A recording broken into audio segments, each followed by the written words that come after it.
పట్టుదలతో చేస్తే సమరం తప్పకుండా నీదే, విజయం కష్టపడితే రాదా ఫలితం పదరా సోదరా.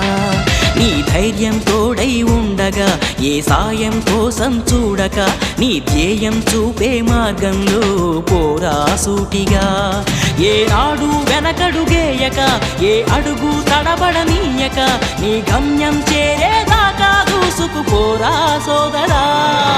పట్టుదలతో చేస్తే సమరం తప్పకుండా నీదే, విజయం కష్టపడితే రాదా ఫలితం పదరా సోదరా.